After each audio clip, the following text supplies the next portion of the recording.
Welcome to the Next Level Facebook Ads Podcast with Phil Graham. We help you master Facebook ads and give you an unfair advantage over your competition. Are you ready? Let's go. What's up, my friends? Welcome to the Next Level Facebook Ads Podcast, episode 454. I'm Phil Graham. Today, I've got a really important show for you guys because I'm going to be talking about Facebook and Instagram ad creatives for 2026. What's in, what's hot, what's not, and what is out. So happy January 20th. I hope you guys are doing amazing.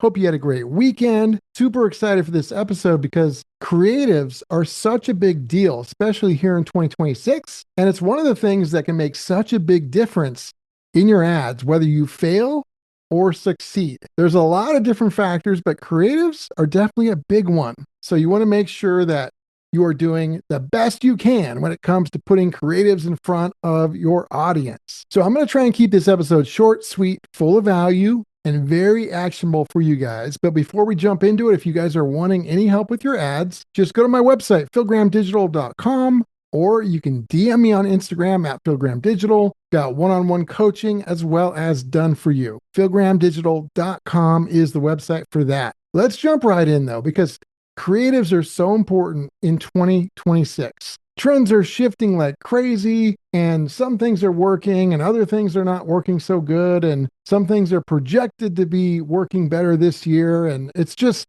so many different opinions from everywhere. I want to try and be the voice of reason, use common sense, and just talk about what I recommend, what we're focused on when it comes to creatives this year, because it is such a big factor when it comes to your ads, more than ever before. It's good news though. You know, it's like a basketball reference. Let's say 3-pointers made the difference between you winning and losing, and you're a good 3-point shooter. You're going to be excited about that. If you don't know how to shoot threes or you suck at it, you need to get good at it. And that's how it is with creatives as well. There's still many other important things, audiences, targeting, data evaluation, and many other things. But those are for different episodes. We're going to focus on creatives today. Let's start with what is in and what I recommend and what we're doing this year, at least at the start of the year for creatives. Number one, raw and real creatives, relatable stuff that looks like native content, stuff that looks like it could have been posted by somebody's just normal feed, where it doesn't even look like an ad. It looks like it just belongs in a feed. In fact, not being perfect is actually a huge plus.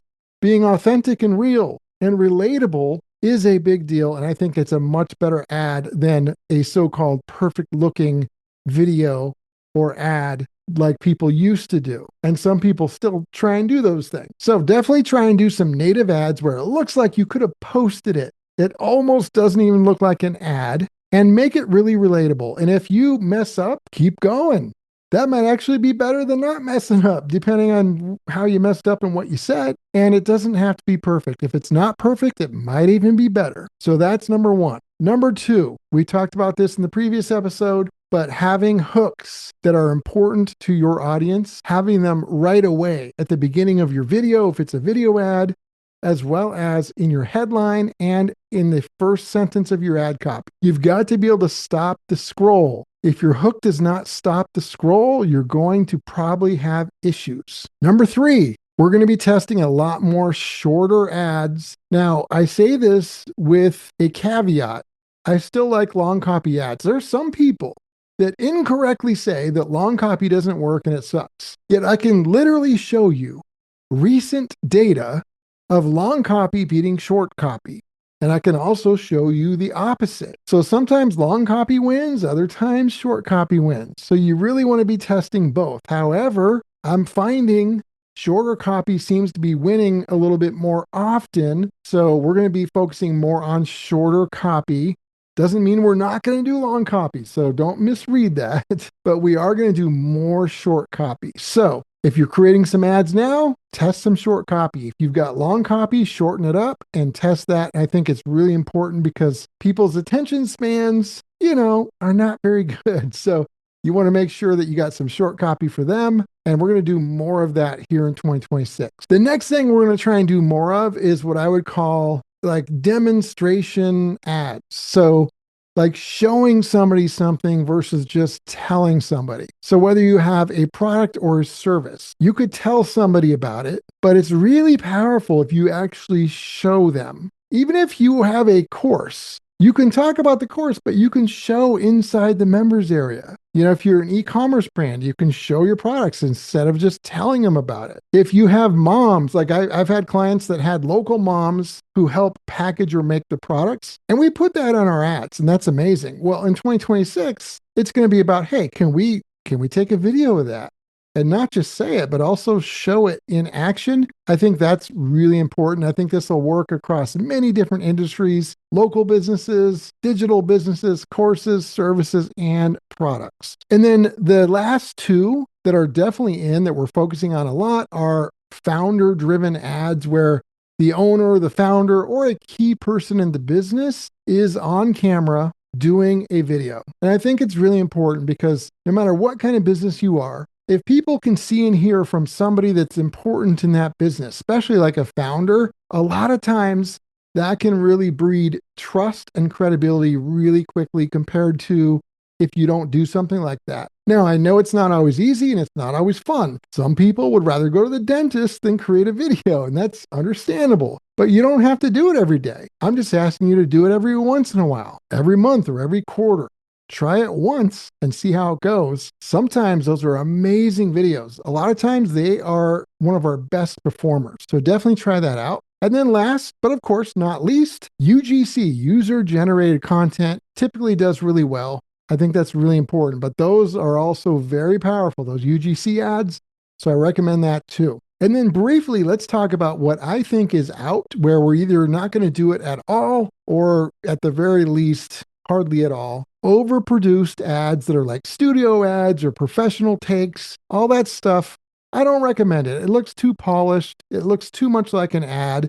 People are way more likely to like put their guard up when they see that stuff and just disregard it. So I don't like those at all. Number 3, I would call this like clickbait or shock content where it's like you're trying to like shock people by saying something dramatic, like you might say if you were trying to build a following on X or something, and you're going to alienate half the world and hopefully not the other half. I don't recommend it, especially not for ads. I don't think it works very well. And I think it could even potentially harm your ad account. So I would stay away from that. And then number 4, I would say trends, be careful. It's always good if you can jump on a trend that's hot, if you can make it apply properly to your business, your product or service. But sometimes it doesn't apply at all, and people just try and force it, and they use these trends and they create ads around these trends, and it just looks bad. And so this is one where if you do it right, it could be fine, but a lot of people don't. So I would be very, very careful with that. So when you're creating your ads this year, what I recommend is focus on hook, story, and offer, and then support that with empathy and differentiation. Test in a smart way. And if you can do that, I think you'll be ahead of a lot of advertisers. And these are some of the things we're focusing on with our creatives here in 2026. Of course, there's a lot more. I mean, I could do a 5-hour episode on this, but hey, we only have a few minutes to do these. So I hope this was helpful. I'll definitely be doing more episodes to go into more depth on this kind of stuff. And if you have any questions in the meantime, feel free, reach out. philgrahamdigital.com is my website, and I would be happy to try and answer your questions. And as always, just a reminder, it's always important to point out that every business is unique. Results can vary. There's no guaranteed outcomes. So always keep that in mind. But with that being said, episode 454 is in the books. Thank you guys so much for being here. We got another great episode coming next Tuesday. Until then, have a great week and peace out. Thanks for listening to the Next Level Facebook Ads Podcast. Please remember to subscribe and share this with all your friends. For show notes, more tips, and to learn more about Phil, please visit philgrahamdigital.com/podcast.